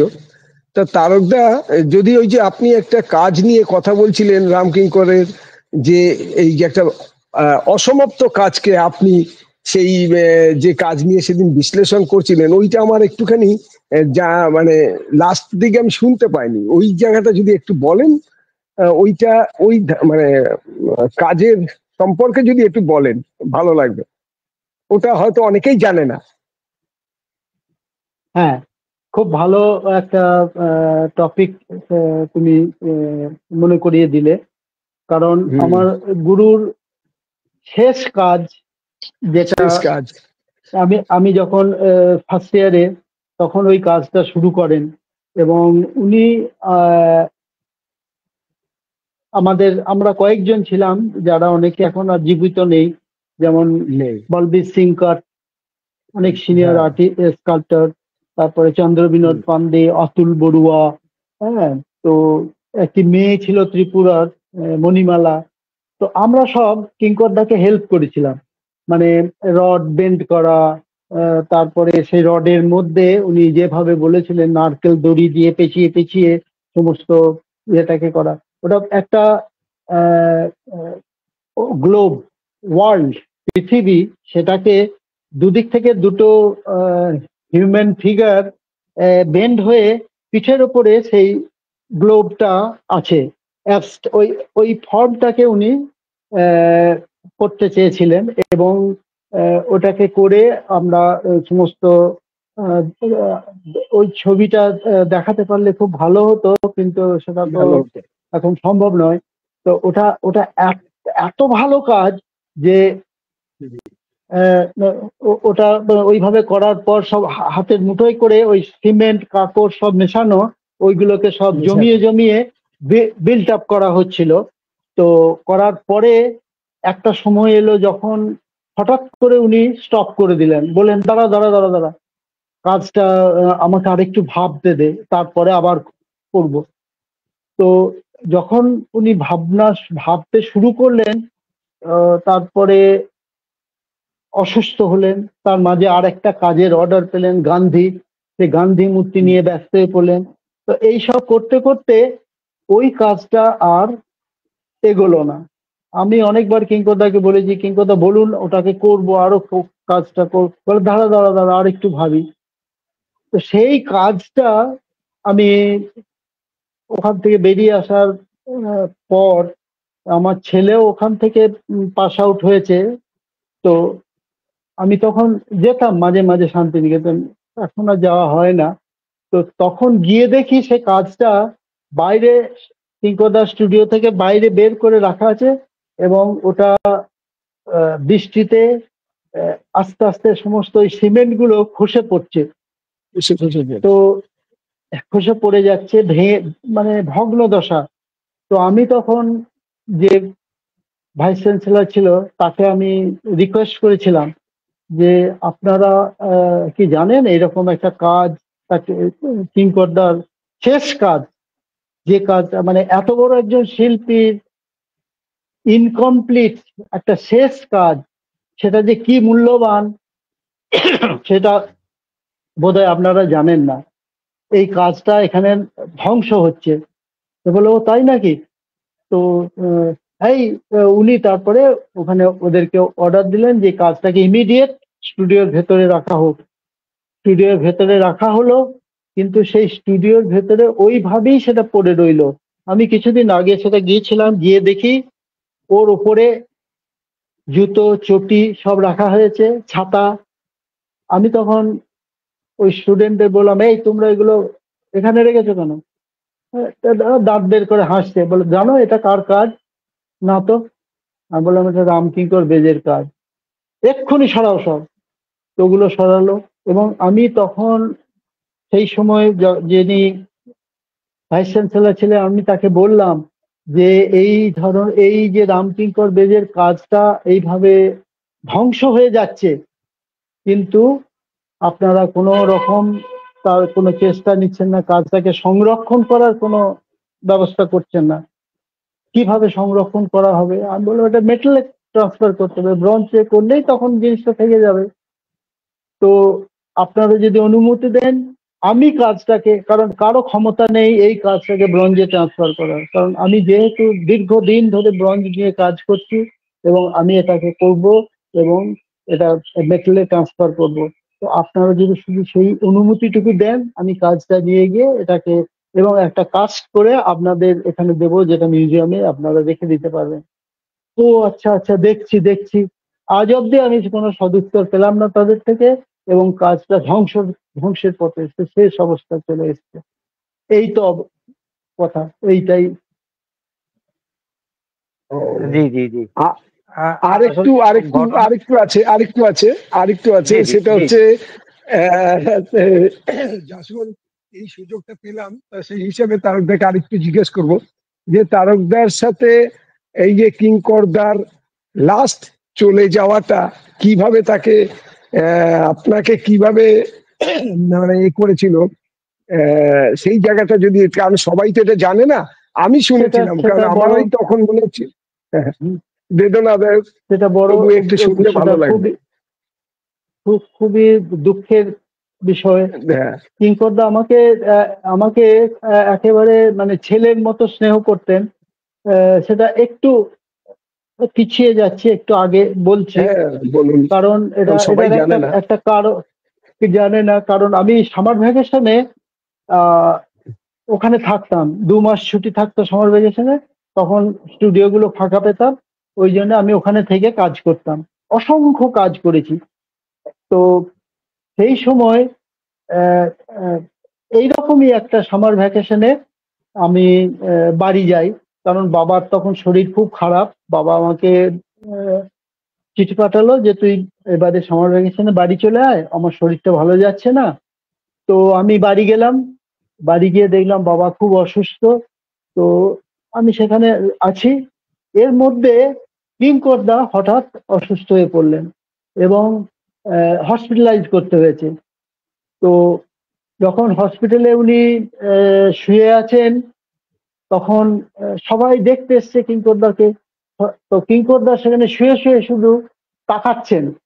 তো প্রিন্সিপাল কৌশিক, দিনকর কৌশিক, উনি কিঙ্করদাকে জিজ্ঞেস দিনকর, করলেন, কিঙ্করদা আপনি কাউকে খুঁজছেন? তা বলে, হ্যাঁ খুঁজছে তো, তারক কোথায়? তখন মানে কৌশিকদা বললেন যে ও তো এখন সামার ভ্যাকেশন, বাড়ি চলে গেছে। না না না না, ওকে তুমি বাড়ি থেকে নিয়ে এসো। আমি এরকম অসুস্থ হয়ে আছি আর ও বাড়িতে বসে আছে। তো তোমার ছেলেকে পাঠাও। বিজয়কে পাঠানো হলো, সে গাড়ি করে গিয়ে আমাকে গ্রামে খুঁজে খুঁজে আমার গ্রামে গেল। আর এসে বলল যে, বিজয় বলল, তারকদা আহ তুমি এক্ষুনি চলো, কিঙ্করদা খুব অসুস্থ। তো আমি বললাম আমার বাবাও শরীর ভালো নেই। তখন বাবা বললো যে, না রে তুই যা, তোর মাস্টারমশাইকে দেখ কি কি হয়েছে, ওকে ডেকে পাঠিয়েছে, তুই যা, আমি ঠিক আছি। তো আমি চলে এলাম ওর সঙ্গেই। কিঙ্করদা তখন বললেন, তুমি এখন বাড়ি এখন যাবে না, তুমি আমার কাছে থাকবে। তখন যে হসপিটাল সুপারিনটেন্ডেন্ট ছিলেন তাকে বললে, এখানে একটা কট দাও। এবং কিঙ্করদার পাশে আর একটা কট দেওয়া হলো যেখানে আমি শোবো। এবং কোনো নার্সকে উনি ওখানে এন্টারটেন করবেন না। সে আমাকে, কিঙ্করদাকে ওষুধ খাওয়াতে হচ্ছে, খাওয়াতে হচ্ছে, এবং আমি এইভাবে শুশ্রূষা করছি। তো এ এ একটা আমার মানে জীবনের বিরাট আহ, ইয়ে। তো আমি তারপরে সুস্থ হলো, তারপরে কিঙ্করদা তখন এলেন।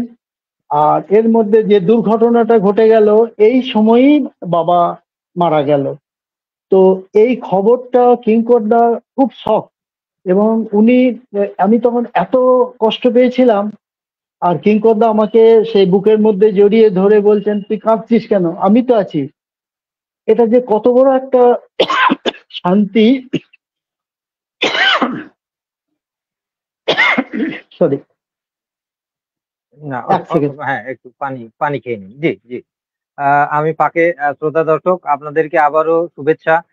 আসলে মন্ত্রমুগ্ধের মতো শুনছি আজকে তারকদার কথা, বিভিন্ন অজানা গল্প। এই যে ঘটনাটা, এটা তো আমার কখনোই জানা ছিল না। জি, কন্টিনিউ করুন। হুম, হ্যাঁ। তো তখন কিঙ্করদা, আমি স্টুডিওতে গিয়ে ওখানে স্টুডিওর বাইরে গাছের নিচে ওখানে বসে বসে আমি কাঁদছি। কিঙ্করদা এসে আমাকে একদম জড়িয়ে ধরে বলছে, তুই কাঁদছিস কেন, আমি আছি না। তো সত্যি আমি কিঙ্করদাকে এত নিবিড় ভাবে আমি পেয়েছিলাম যে উনি সব সময় আমার খবর নিতেন। স্টুডিওতে এসেই আগে খোঁজ করতেন যে তারক কোথায়। আমি যদি টয়লেটে গেছি হোস্টেলে, এখানে টয়লেট নোংরা, তো ওই জন্য আমি হোস্টেলে যেতাম। তো কিঙ্করদা এসছেন, এসে দেখছেন আমি যেখানে কাজ করি সেখানে নেই। সামনে যে যাকে পেলেন ওকে জিজ্ঞেস করলেন, এই তারক কোথায় রে? তো বললো এই তো ছিল এখানে, দেখতো দেখতো, এই দেখতো তারক কোথায়, এই দেখতো। এই সব খোঁজাখুঁজি আরম্ভ হয়ে গেল। এবার আমি আসছি, তারক দা তাড়াতাড়ি যাও, কিংকদা খুঁজছো তোমাকে। কেন? যাই না, যাও যাও। পরে কিংকদায় আমি গেছি, এই তো কিংকদা আমি এসেছি। কোথায় গিয়েছিলে? বলে যেতে পারো না কাউকে? এইভাবে উনি ধমকাতেন। তো এত মানে উনি আমাকে ভালোবাসতেন, এত স্নেহ পেয়েছি ওনার থেকে। আর প্রতি মুহূর্তে কাজ, আমার কাজ দেখে উনি বলে গেলেন যে যা যা বললেন কারেকশন, তারপরে উনি বলে গেলেন রাত্রি তখন হয়তো 11টার 10, 10:30, 11টা বাজে, আমি কাজ করছি। উনি বললেন এটাকে ঠিক কর, আমি আসছি, বলে উনি বাড়ি চলে গেলেন। এবারে খেয়ে টেয়ে রাত্রির বেলায় শুতে গেছেন, তখন হঠাৎ মনে পড়ে গেছে যে আমি তারককে বলেছি তো কাজটা দেখতে যাব। ব্যাস তখন চলে এসছেন। আর আমি তখন তখন প্রায় রাত্রির 1টা 1:30টা বাজে। আমি হাত মুখ ধুয়ে সবে শুতে যাব, হঠাৎ আমার হোস্টেলের জানলার পেছন দিক থেকে ইট দিয়ে ধাই ধাই ধাই ধাই করে মারছেন। আমি বুঝতে পেরেছি কিংকর্দা। আমি তাড়াতাড়ি বেরিয়ে এসেছি। কি হলো? আমি বললাম না আসবো, তুই ঘুমাচ্ছিস? আমি বললাম না ঘুমাইনি, আমি জাস্ট একটু এসেছি, চল দেখি। আবার স্টুডিও চাবি নিয়ে গিয়ে উনি সেই কাজটা নিয়ে নানান রকম ডিসকাশন হলো, এটাকে এইভাবে করবি, এটা ওই করবি, বলে টলে আরো 1 ঘন্টা মতো ওখানে হলো। তখন রাত্রি প্রায় 3:30 4টে বাজে। কিংকদাকে নিয়ে ধরে ধরে নিয়ে গেছি। তারপর তার বাড়িতে পৌঁছে দিয়ে কিংকদাকে শুইয়ে দিয়ে যখন আসছি তখন প্রায় 5টা বাজে। আর তখন আর ঘুমানো হলো না। এরকম অনেক দিন হয়ে গেছে। তা এই মানুষটাকে যে কিভাবে আমি পেয়েছি, সে তার মানে কি বলবো, তার আশীর্বাদ আজ আমি পেয়েছি বলেই আজ বোধহয় আমি এই এই জায়গায় পৌঁছতে পেরেছি। হ্যাঁ হ্যাঁ, যে বলো। কি বলে এইসব অজানা তথ্য আর কি আমরা জানতে পারলাম। অনেক অনেক আর ধন্যবাদ স্বপনদাকে আরেকটু আছে, এই এই প্রশ্নটা তারকদা করার জন্য। জি জি। তারকদা আরেকটু হ্যাঁ মনে বলেননি, আর একটু বলেননি যে তারকদা বলেননি সেই জায়গাটা হচ্ছে কিঙ্করদা যে চলে গেল, চলে যাওয়াটা তারকদার হাতটা যেভাবে ধরে গেছিল সেইটা কিন্তু ও ও তারকদার মনে ও হচ্ছে ও একটু গ্যাপ হ্যাঁ গেছে। হ্যাঁ, উনি ওটা উনি উনি খুব আমার কাছে ভীষণ ভালো লেগেছে। হ্যাঁ হ্যাঁ হ্যাঁ, এটা এটা হলো তখন আহ, উনি এখানে পিজিতে ওনাকে ট্রিটমেন্টের জন্য আনা হলো। খুব অসুস্থ। আর কিঙ্করদা পিজিতে আছেন মানে আমাকে তো যেতেই হবে, প্রতিদিন আমি দেখা যেতেই করতে হবে। যেতাম। হ্যাঁ, দেখা করতে যেতাম। এবং আর ওখানে ডক্টর গড়াই একজন ছিলেন, যিনি সুপারিনটেন্ডেন্ট ওখানকার। তো উনি আমাকে একটা কার্ড দিয়েছিলেন, বলেছিলেন তোমাকে কোনো এখানে কেউ আটকাবে না, তুমি যে কোনো সময় ওই কার্ডটা দেখালে সে রাত্রে সকালে দুপুরে যখন খুশি এসে কিঙ্করদাকে তুমি দেখতে পাও। তো আমি সেই কার্ডটা নিয়ে আমি আসতাম এবং কিঙ্করদার সঙ্গে 1 ঘন্টা 1.5 ঘন্টা ওখানে বসে গায়ে মাথায় পিঠে হাত বুলিয়ে দিতাম। তারপরে আমি চলে যেতাম। তা এইভাবে যখন যেদিন উনি মারা যাবেন মানে উনি খালি সবসময় আমাকে বলতেন যে তুই একটু বল না যে আমাকে শান্তিনিকেতনে আমাকে দিয়ে আয়, আমি এখানে মরতে চাই না, আমি শান্তিনিকেতনে মরবো।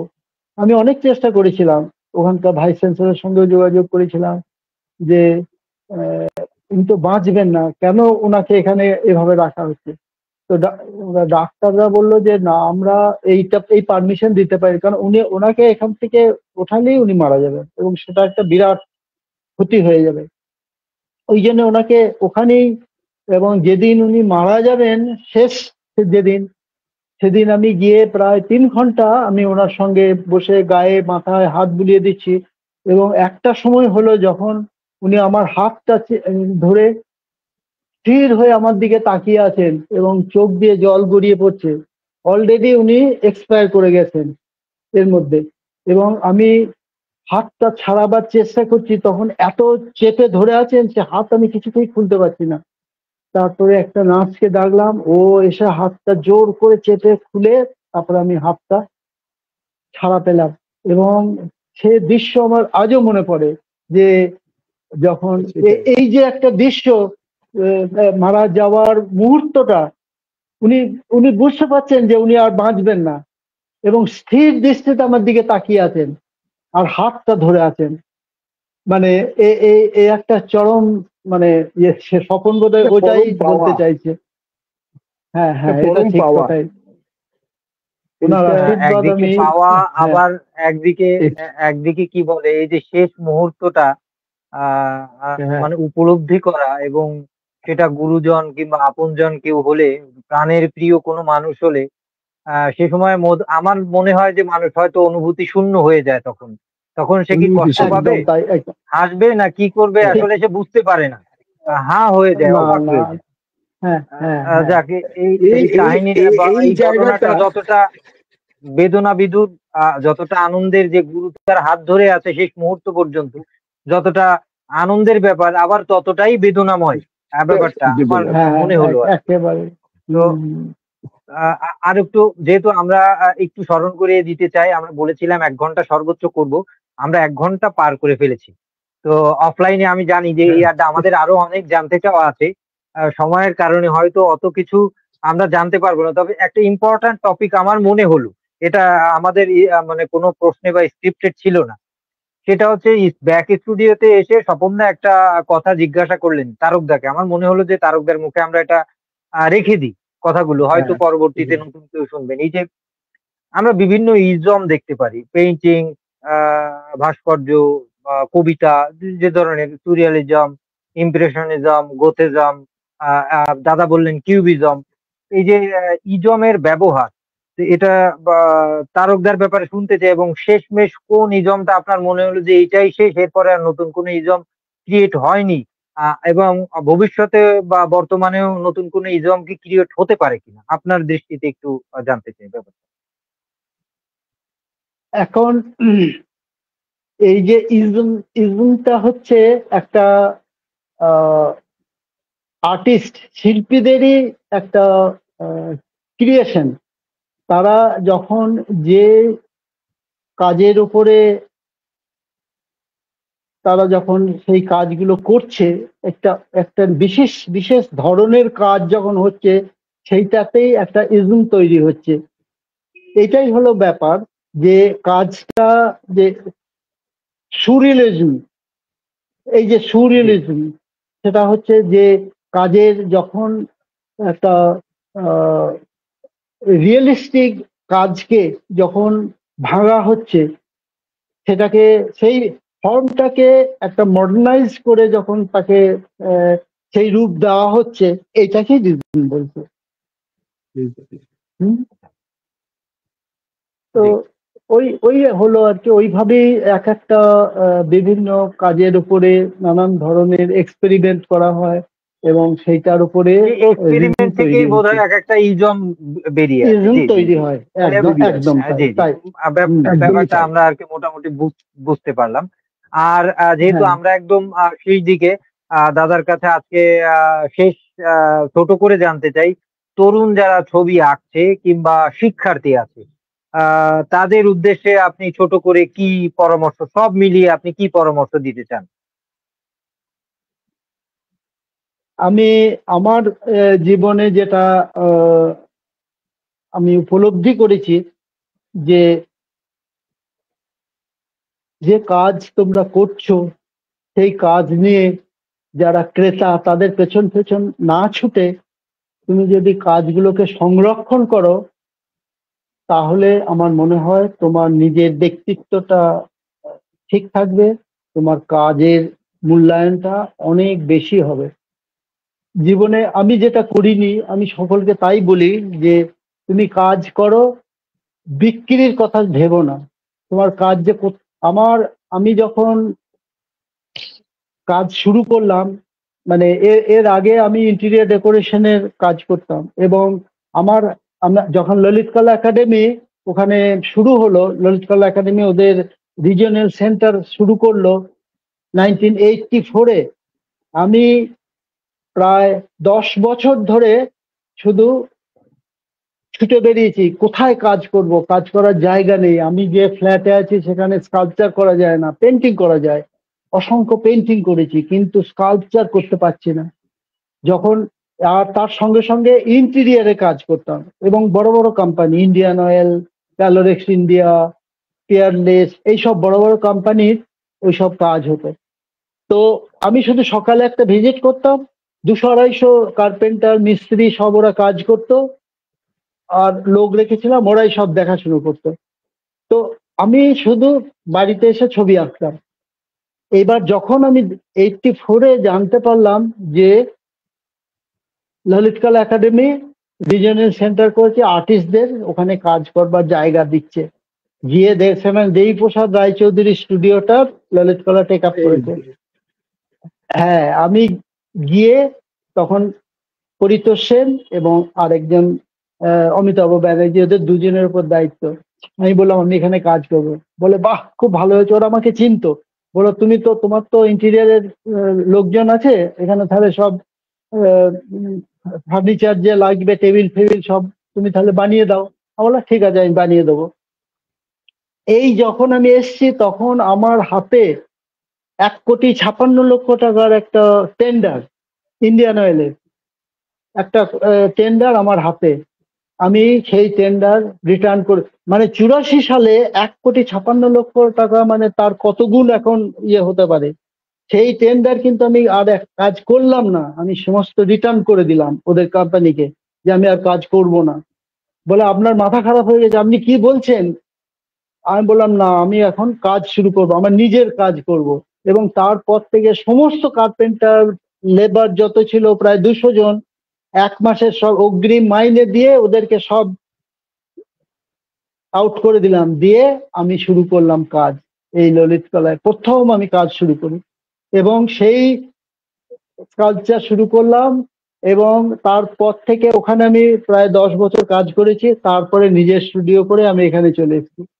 তো এই যে একটা মানসিকতা, কেউ বিশ্বাস করবে না যে এ এ গল্প বানাচ্ছে। কারণ 1,56,00,000 টাকা 84 সালে যার এখন কত গুণ ভ্যালুয়েশন হতে পারে, ওই সময় ওটা আমি রিটার্ন করে দিলাম।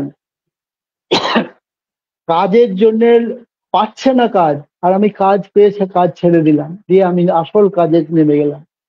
তো আমি এই জন্য ইয়াংদেরকে বলি যে তোমরা যদি কাজের উপরে সময় দাও, কাজ যদি করো, পয়সা তোমার কাজ বিক্রির জন্য তোমায় ভাবতে হবে না, কাজ তোমার বিক্রি হবেই হবে, এবং তুমি অনেক কাজ করতে পারবে। কনসেন্ট্রেশনটা কাজে করো, বিক্রিতে না।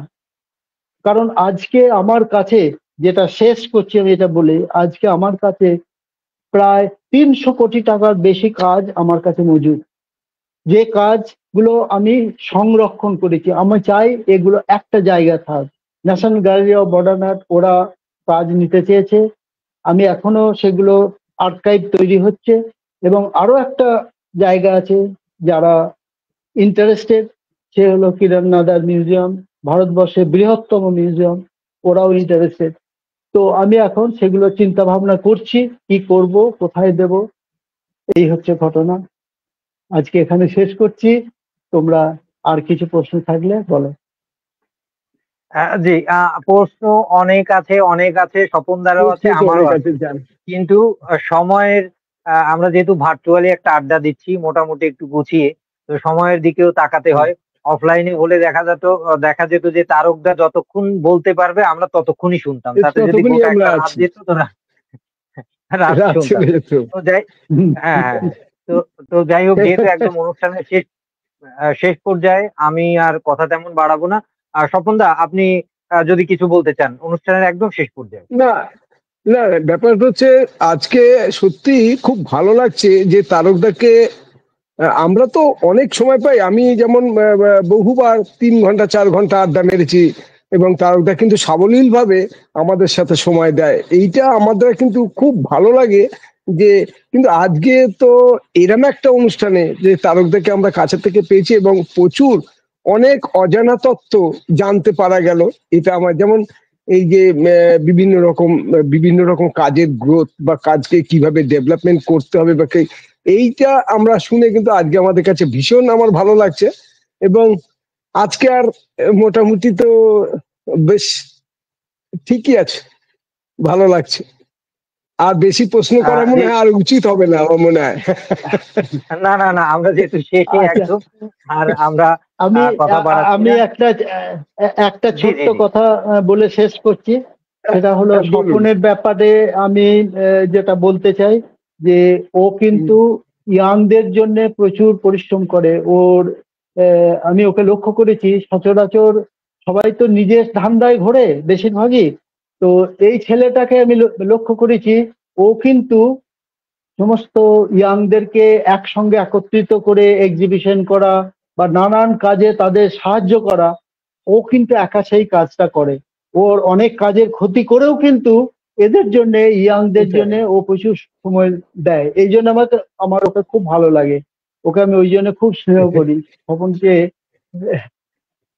বলো। জি না, জি এইটা তারকদা আমার বহু পাওয়া। এই যে কিন্তু কি জানেন, এটার মধ্যেও যে একটা আনন্দ আছে, এটা কিন্তু আমি পাই। অনেকে ভাবে স্বপনদাকে বা স্বপনকে একটু করলাম আর কি, মানে স্বপনদার কাছ থেকে সাহায্য নিলাম বা উপকার নিলাম, স্বপনদাকে ঠকালাম, কিন্তু তবুও তারা তবুও ওই কাজটা করে কিন্তু ভালো লাগে, তাই এগোই এবং চাই একদম আরো কাজ এগোক, সবাই মিলে কাজ করুক, এটাই আমি চাই। দিন শেষে, হ্যাঁ, হ্যাঁ, দিন শেষে স্বপনদা একজন শিল্পী বা কবি বা মুক্ত চর্চা বা একজন আবিষ্কারক, সৃজনশীল মানুষ দিন শেষে যাই করুক সে আনন্দের জন্যই করে। ঠিক আছে, তো যখন একদম। যেখানে আনন্দ পায় সেখানে আর স্বার্থ দেখতে যায় না।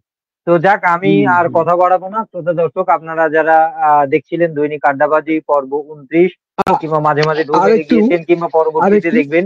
জি জি জি জি যে তারকদা কিন্তু আরো একটা ব্যাপার, যে আমার কাজ কিন্তু দীর্ঘদিন ধরে দেখেন, এবং তারকদা কিন্তু যদি আমার কাজ সম্পর্কে একটু বলেন তাহলে ভালো লাগবে শুনতে। যেটা বললেন ঠিক আছে, কাজ সম্পর্কে যদি একটু বলেন, বহুবার বলেছেন অনেক জায়গাতে, কিন্তু তানজির মনে হচ্ছে সেইভাবে শুনতে পাইনি, সেই জন্য একটু যদি বলেন।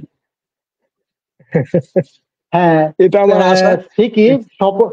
স্বপনের ওই যে অ্যাবস্ট্রাক্ট ফর্মে কাজ করে, কিন্তু একটা সম্পূর্ণ নতুন ফর্মকে নিয়ে কাজ করে, একেবারে নতুনত্ব ওর কাজের যে বিশেষত্ব।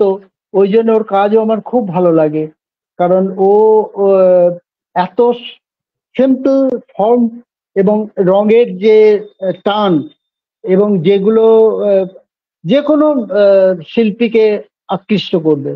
অ্যাবস্ট্রাক্ট ফর্ম অনেক সময় দৃষ্টিকটু লাগে, ভালো লাগে না, কিন্তু এর প্রতিটি কাজই একটা এত রঙের সংমিশ্রণ এবং তার যে বৈচিত্র্য, এটা প্রত্যেককে টানবে এবং ভালোও লাগে, প্রত্যেকে অ্যাপ্রিসিয়েট করবে। আশা করি ওর কাজ খুব ভালো লাগে আমার। ব্যাস। এই যে জি। এই যে তারকদা কিন্তু বহু জায়গায় এসেছেন এবং বহু জায়গায় এই কথাগুলো বলেছেন, কিন্তু আজকে মনে হয় তানজির মনে হচ্ছে বহুভাবে একটু নতুন ভাবে আমি জানতে পারলো আমি আমি এটা। আর কি শোনার শোনার সৌভাগ্য হলো। আমি যদিও আমি লেখালেখির একটু চেষ্টা করি, আমি ছবি আঁকা বা, কিন্তু আমি শিল্প শিল্প সাহিত্যের বা মুক্ত চিন্তায় যারা জড়িত, আমার তাদের সাথে থাকতে, তাদেরকে নিয়ে ঘুরতে, তাদের সাথে কথা বলতে আমার কেন জানি ভালো লাগে। তো সেই জায়গা থেকে আমি চেষ্টা করি। আর আমার এই যে ছোট্ট আয়োজন দৈনিক আড্ডাবাজি, এখানে তারকদার মতো মানুষ যে আসবেন এবং তার সাথে যে লাইভে আড্ডা দিতে পারবো, এটা আমার জন্য পরম পারবে। সৌভাগ্যের ব্যাপার। তার যে ব্যস্ততা এর ভেতরে তিনি যে আমাকে সময় দিয়েছেন, এজন্য তারকদার প্রতি অশেষ অশেষ কৃতজ্ঞতা। এটা আসলে, আর আমি এই যে দৈনিক আড্ডাবাজিটা করি, এখানে গুণীদেরকে নিয়ে যে কথাটা বলি, কতজন মানুষ দেখে বা এটা নিয়ে কি হবে আমি এ চিন্তাই করি না। আমি করি এই মানুষগুলোর কথাগুলো আমি সংরক্ষণ করে রাখি, যাতে আমরা থাকি বা না থাকি, কোন প্রজন্ম দেখতে পারে যে তারক গড়াই কেমন ছিলেন, তার ভাবনা কি ছিল। ওয়ান কাইন্ড অফ ডকুমেন্টারিও বলতে পারেন। এই কথাগুলো সংরক্ষণের চেষ্টা করি। তো আর যাই হোক, আরো আমি একটা ব্যাপার, আর জি আজকে জি হুম, আজকে কিন্তু এই আড্ডার যে জায়গাটার সূত্রপাত কিন্তু যাকে আমরা মিস করছি, তিনি আসতে পারেননি, আশরাফ হোসেন ভাই। এই যে তানজিরের সাথে জি যে আমার যে যোগসূত্র, সেটাও কিন্তু আশরাফ হোসেন স্যার, উনি জি খুব জি জি ভালো মানুষ, এবং আজকে হ্যাঁ হ্যাঁ, আমি ওনাকে মিস করছি এই আড্ডাটায়। এখানে থাকলে হয়তো আরো দীর্ঘায়িত এবং আরো আরো আরো মাত্রা অন্যরকম হতো জমে এটা। যেত। যাক, হ্যাঁ হ্যাঁ, জমে জমে জমে যেত। যেত। আরো ওনার একটা ব্যাপার কথাও না, জমে তো জমে তো গেছে, এবং আমরা অনেক কিছু পেয়েছি আজকে তারকদাকে দিয়ে। এই যে অনেক অনেক জি কিছু পেলাম, সত্যি কথা। আজকে আমি দীর্ঘ এই এতক্ষণ ধরে তারকদার সাথে প্রচুর আলোচনা, প্রচুর আড্ডা মেরেছি, কিন্তু আজকের যেন আলোচনা আমার যেন হৃদয় ছুঁয়ে গেল, এবং ভীষণ ভালো লাগলো এটা। আরো একটা ব্যাপার, এই চিন্তার গানে আমাকে একটা সুযোগ দিয়েছে যে এই তানজির বা আশরাফ হোসেন স্যার উনি যে সবার সাথে যোগসূত্র করিয়ে দেওয়া, এটা কিন্তু আমার একটা বলা যায় সৌভাগ্য। জি, জি। না, এটাই আর কি। সৌভাগ্য না। আমরা আমাদের যখন ভালোবাসা বাড়ে, আনন্দ হয়, আমরা তখন সবাই সবার জন্য হয়ে যাই। সেখানে আর বিভাজন থাকে না। আমি আশা ভাইয়ের কথা বলতাম, তিনি তারকদার এবং সকলের উদ্দেশ্যে ছোট্ট একটা চিরকুট দিয়েছেন। তারকদা, শুভকামনা, যান্ত্রিকতা আমাকে আজকে হার মানালো, আসতে পারলাম না বিধায় আন্তরিকভাবে দুঃখিত। এছাড়া অনুষ্ঠানে উপস্থিত সকলের প্রতি দোয়া ও ভালোবাসা রইল। এটা আমি শেষে পড়বো, এজন্য জমা রেখেছি। আশরাফ আচ্ছা হোসেন, আচ্ছা। তিনি আমার শ্রদ্ধার মানুষ, আমার গুরুজন। তো তিনি থাকলে আমি এই জন্য তো আশরাফ ভাই এবং তারকদা দুজনকেই থাকলে হতো কি, আমরা দুজন তাহলে আরো ভালো শ্রোতা হতে পারতাম, আরো অনেক কিছু জানতে পারতাম। তো যাই হোক, যান্ত্রিক ত্রুটি, তারপরেও তো মানে কি বলে, যারা অগ্রজ আছেন এই যান্ত্রিক বা টেকনিক্যাল বিষয়ে একটু ঝামেলা হয়েই যায়। তারকদা প্রথমেই আমাকে লিঙ্ক পাঠালে বলছে, তানজিৎ ঢুকতে তো পারছি না। পরে বোধহয় ওনার মেয়ে আর কি অ্যাডজাস্ট করে দিয়েছে। তো এরকম কিছু হ্যাঁ, যান্ত্রিক যন্ত্রণা থাকে বা প্রবলেম থাকে। হুম, এটা হুম। মানে উঠলে তারপরেও যে আমরা এতটুকু করতে পেরেছি, এটা সৌভাগ্যের ব্যাপার। তো আরো তারকদা একটা একটু বলে নি, অসংখ্য। হুম। একটু বলি তারকদাকে আরো ব্যক্তিগতভাবে আমার ভীষণ ভালো লাগে। কেন? সোজাসুজি বলে কথা, হ্যাঁ, এইটা হ্যাঁ, কিন্তু হ্যাঁ। সবাই বলে না, সোজা কথা বলেন। না, না, না। এইটা কিন্তু সবাই সোজা বলে কথা না, বলেন। এটা হ্যাঁ, আমি দেখেছি। হ্যাঁ। হ্যাঁ, এটা তো সামনাসামনি বলে দেয়, তোর আ এটা ভালো হচ্ছে, তোর এটা ভালো হচ্ছে না, এটা একদম, এইটা কিন্তু আমার কাছে মনে হয় অনেক গ্রহণযোগ্য। হ্যাঁ, অনেক গ্রহণযোগ্য। হ্যাঁ, এই হ্যাঁ। জন্য আমি কিন্তু তারকদাকেও একদম অন্য মাত্রায় আমি সবসময় দেখি। এটা আমার কাছে কিন্তু ভীষণ ভালো লাগা যে তারকদার কাছে। হ্যাঁ। যাক, বলো। তো যাক, তাহলে দাদা, আমাদের যেহেতু আয়োজন একদম শেষ পর্যায়ে, শ্রোতাদের সাথে একটু মতবিনিময় করে আয়োজন শেষ করে দিই। শ্রোতা দর্শক হুম মণ্ডলী, আপনারা দেখছেন এতক্ষণ ধরে দৈনিক আড্ডাবাজি পর্ব ২৯। আপনারা অনেকেই মন্তব্য করেছেন। আমি হয়তো পড়ার সুযোগ পাইনি আজকে। কারণ কি, আজকে আড্ডায় এত এই শেষে দেখছি ফৌজিয়া আফরোজ তুলি, তিনি একজন সঙ্গীত শিল্পী, তিনি লিখেছেন, আলোচনা খুব ভালো লাগলো, অশেষ কৃতজ্ঞতা। তারপরে দেখছি কবি তাপসকে দেখতে পাচ্ছি, দারুণ লিখেছেন। দাদা, ধন্যবাদ। শেষে হলেও একটু পড়তে পারলাম। আরো অনেকেই আছে, লাইভ সেশনে যেটা হয় মন্তব্য সরে সরে যায়। তো যাই হোক, আপনারা যেই সাথে আছেন, অল্প বিস্তর যে মানুষই দেখেন এবং মন্তব্য ঘরে লেখেন, আমাকে বিশেষত উৎসাহিত করেন। সেই উৎসাহের জায়গা থেকে আরো বেশি আড্ডা সাজাতে পারি। তো আমি আর কথা বাড়াচ্ছি না। দৈনিক আড্ডার নতুন কোনো পর্বে নতুন কোনো অতিথি নিয়ে আপনাদের সাথে দেখা হবে। সেই পর্যন্ত যে যেখানে যে অবস্থায় আছেন, ভালো থাকবেন, সুস্থ থাকবেন, সত্য এবং সুন্দরের সাথে থাকবেন। এই বলে বিদায় নিচ্ছি। শুভরাত্রি।